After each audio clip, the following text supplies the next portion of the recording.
말씀하시고 위기를 이겨내는 교회라 하는 제목으로 함께 은혜를 나누기를 바랍니다.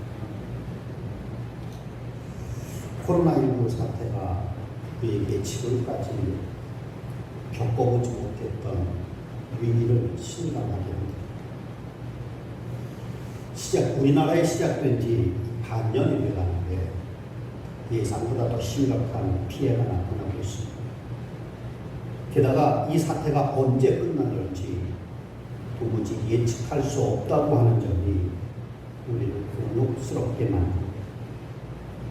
그리고 이 사태가 끝난다고 해도 과거로 돌아갈 수 없다고 하는 점이 우리를 부족합니다. 코로나19 사태는 교회에 심각한 위기를 가져다 주었습니다. 현재 한국에 있는 교회가 6만에서 7만 정도 된다고 합니다. 근데 그 중에 80%의 교회가 50명 미만의 교회입니다. 그리고 그 교회들 가운데 4분의 3 정도는 자기 건물을 갖고 있지 못합니다. 겨우 임대료 내고 운영비를 감당하고 있고, 그것도 안 되는 교회는 교단이나 큰 교회의 지원을 받아서 버티고 있습니다. 근데 이 코로나19 사태 이후에 교인들이 절반 이상 출석하지 못하고 그다음에 버티기 힘든 상황이 왔습니다. 벌써 문 닫는 교회들이 생겼고요. 인터넷에 보니까 자기 건물을 가지고 있는 교회 중에도 180여 개 교회가 교회 건물이 경매에 올라왔답니다. 은행이나 다른 곳에서 대출을 받아서 건물을 지었는데 성도들이 모여지지 않고 헌금이 모이지 않으니까 이자도 내지 못해서 이게 조금 더 장기화되면 많은 교회들이 문을 닫게 됩니다. 이번 코로나19 사태가 세상 사람들에게 교회에 대한 또한 부정적인 인식을 심어놨습니다. 초기에 신천지 집단에서 시작된 집단 감염 때문에 교회와 이단을 구별하지 못하는 세상 사람들로부터 마치 교회가 이 사태에 책임이 있는 것처럼 생각하게 만들었습니다. 게다가 지난 8월 15일 광화문 집회를 하면서 예배는 온라인으로만 해라. 이걸 어길 시에는 300만 원의 벌금을 물겠다.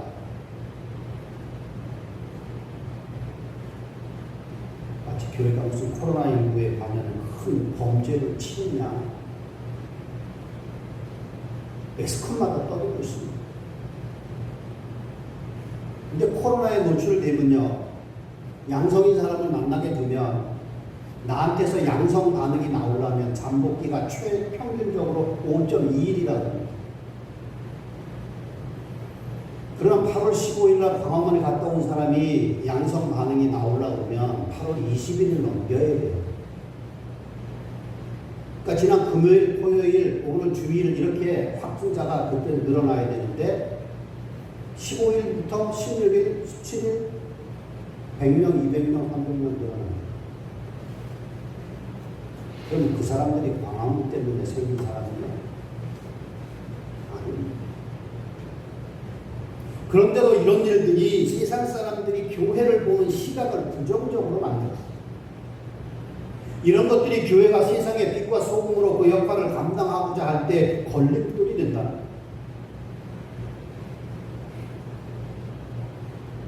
그래서 에스더처럼 죽으면 죽으리라 하고 나아가야 되기도 하지만 예수님께서 마태복음 10장 16절에 보라 내가 너희를 보내며 양을 이리 가운데 보내노라 하리라.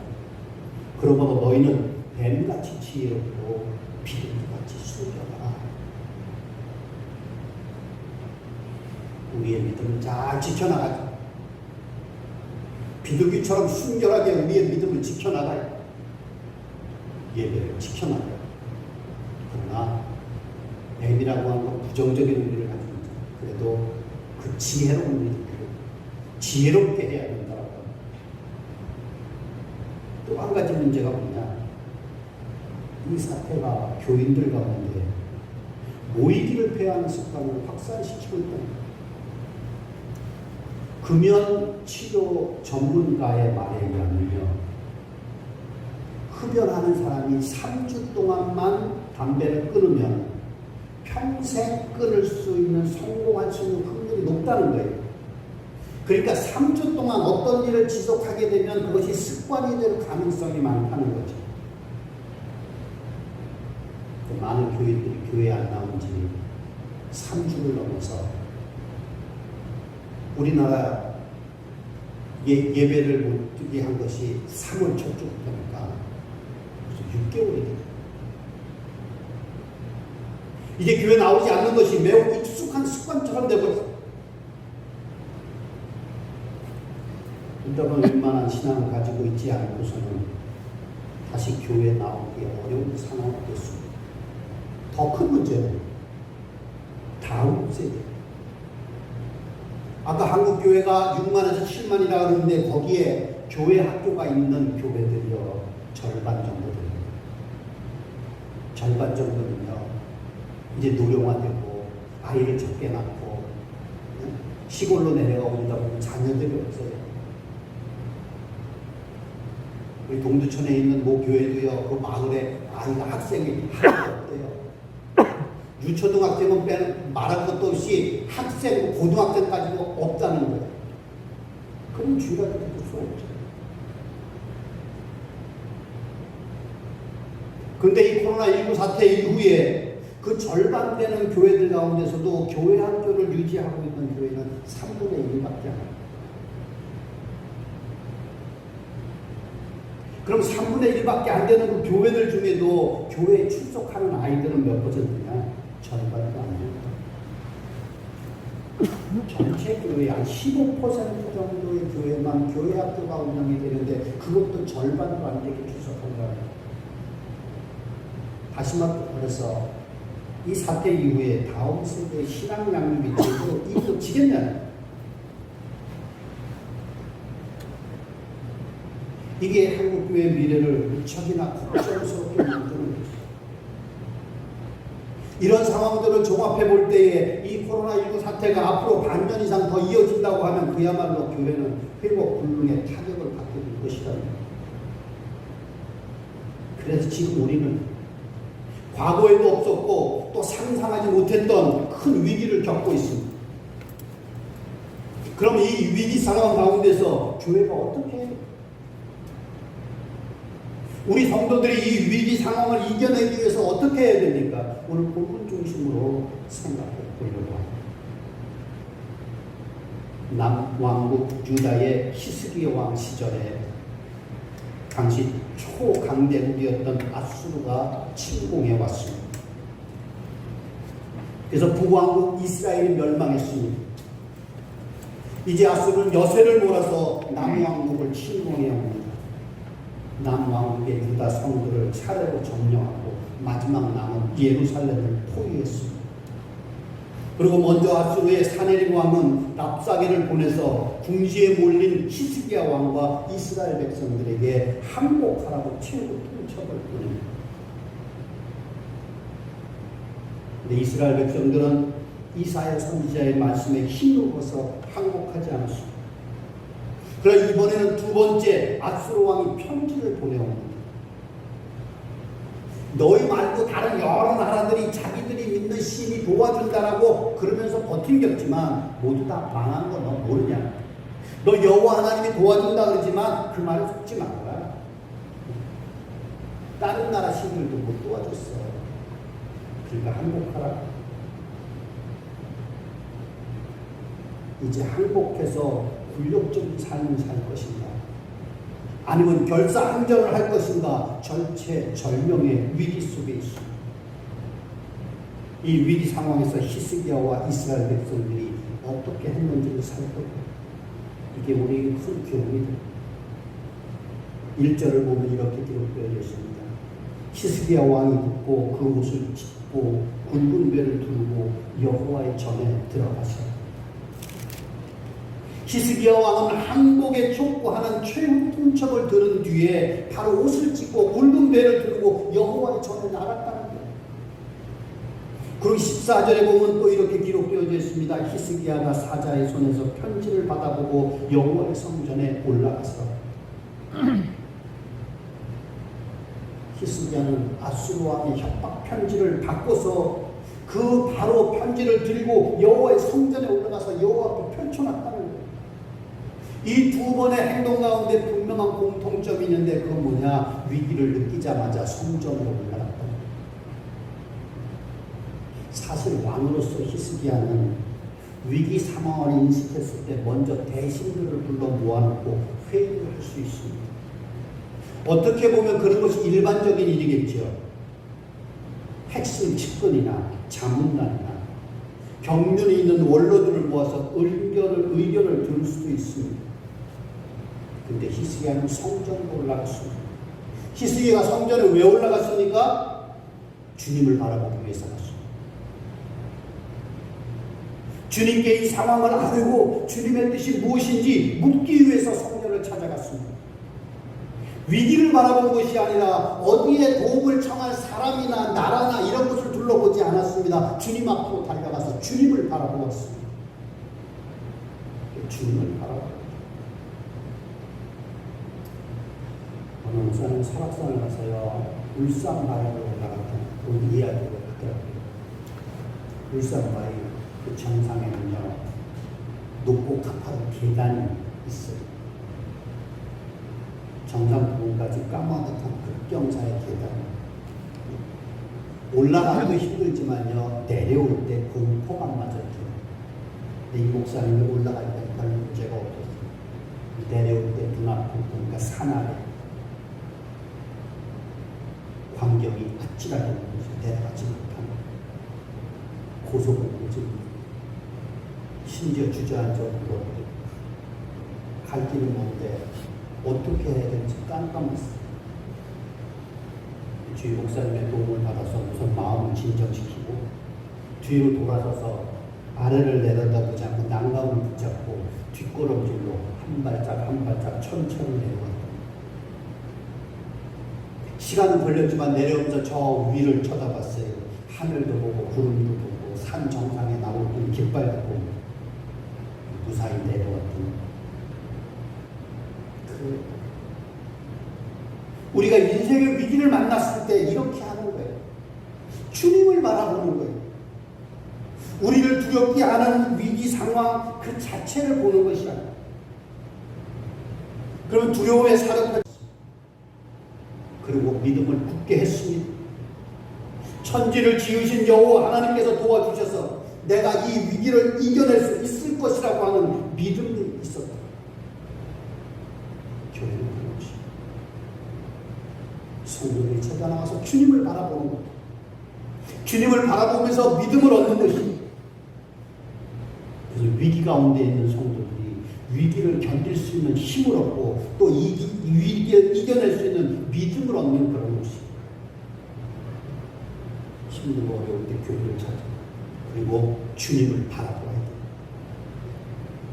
두 번째는 히스기야의 고백이 나옵니다. 3절을 보면 이런 기록이 있어요. 히스기야의 말씀이 오늘은 환난과 징벌과 모욕의 날이다. 아이를 낳을 때가 되었으나 해산할 힘이 없다. 히스기야 왕이 사람들을 이사야 선지자에게 보내 기도 부탁을 하면서 자기의 심정을 전하는 말입니다. 지금 자기의 상태가 해산을 앞두고 있지만 해산할 힘이 없는 임산부와 같다. 당시 의료 수준은요, 지금과는 비교할 수가 없잖아요. 대략 한 2600여 년 전도요.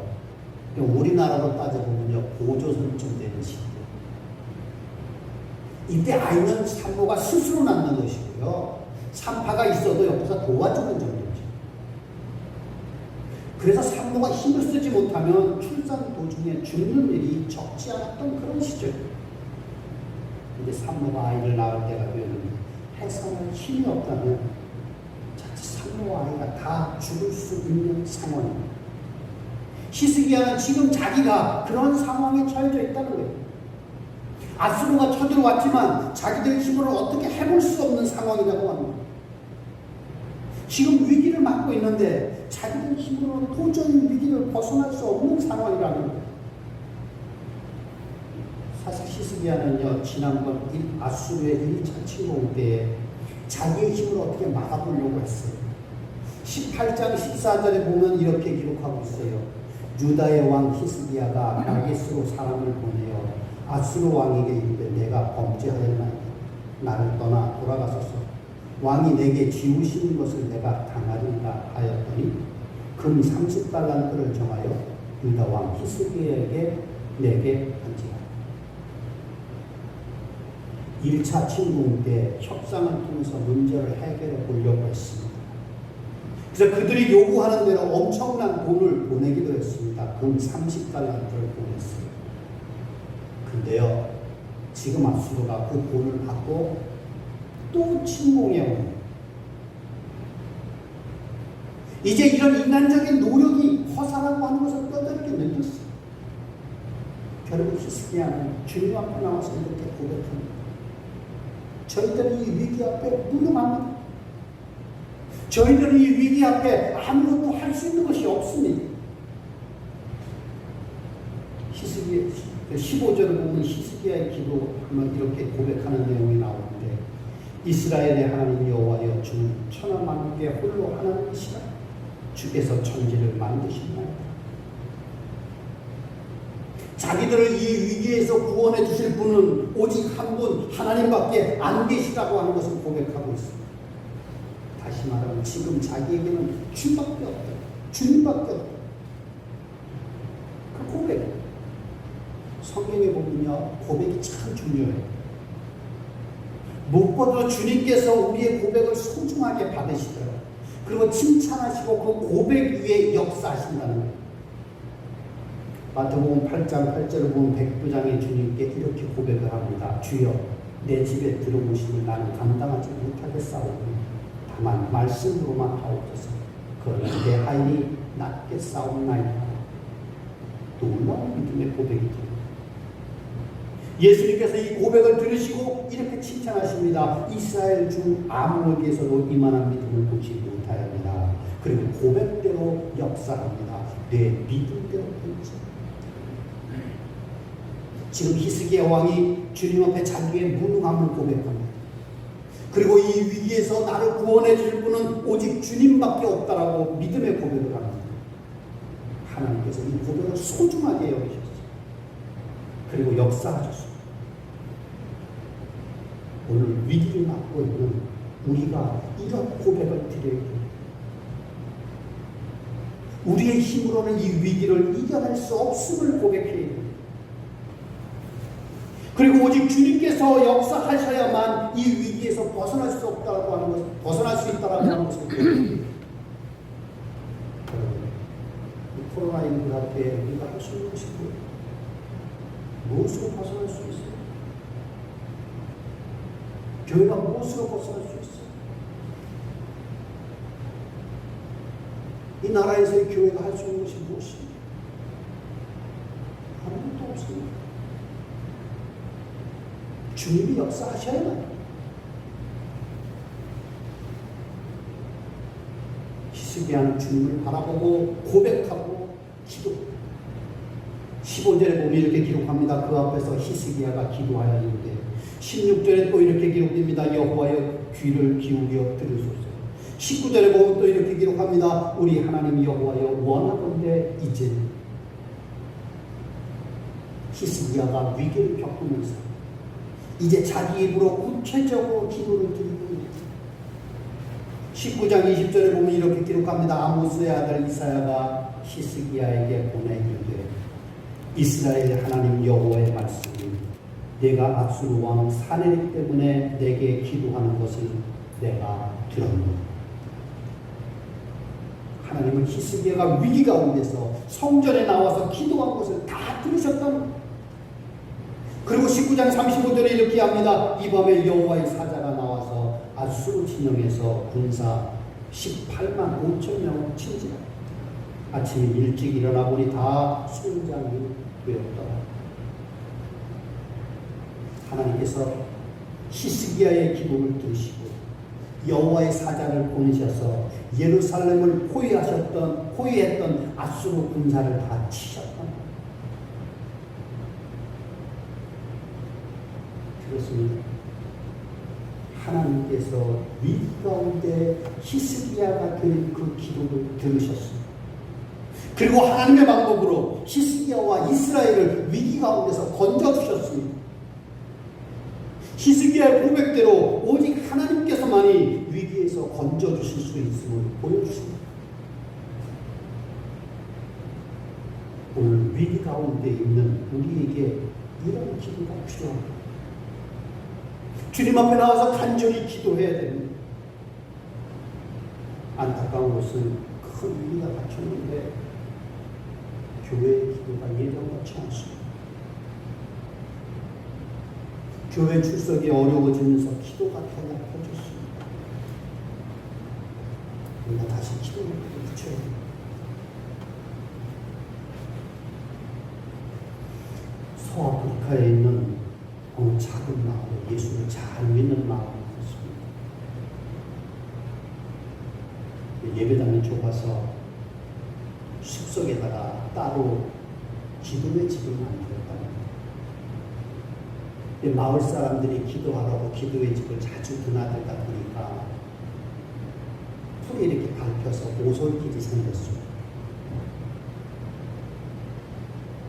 근데 기도의 집으로 가는 사람들이 뜸해지면 어느새 잡초가 자라서 그 길이 사라지고 마을 사람들이 기도의 집으로 가는 길이 생길 때와 없어질 때에 그 마을에 생기는 일들이 다르고 각자의 삶이 달라지고 있다고 하는 사실을 알게 됐습니다. 예를 들어서 기도하러 가는 사람이 많아서 그 기도의 집으로 가는 오솔길이 또렷하게 생길 때는 마음이 평안하고 각자의 삶이 평온했습니다. 근데 기도하러 가는 사람이 적어져서 잡초가 나기 시작하고 그 길이 희미해지면 마을의 평안이 깨지고 각자의 삶도 힘들어지다. 그래서 그 마을 사람들은 늘 그 길을 본다는 거예요. 잡초가 자라서 그 길이 점점 희미해지면 서로 권면해서 기도의 집을 자주 찾아갑니다. 그러면서 이런 말이 유행처럼 하게 됐다는 거예요. 누군가가 근심거리가 생기면 형제여 마음의 길에 잡초가 자라고 있는 것 마음의 길에 잡초가 생긴다는 거예요. 기도하자. 지금 우리의 오솔길은 어떻습니까? 어느새 잡초가 많이 자라고 있지 않습니까? 오늘 한국교회가 코로나19 사태로 이렇게 어려움을 겪게 되는 것이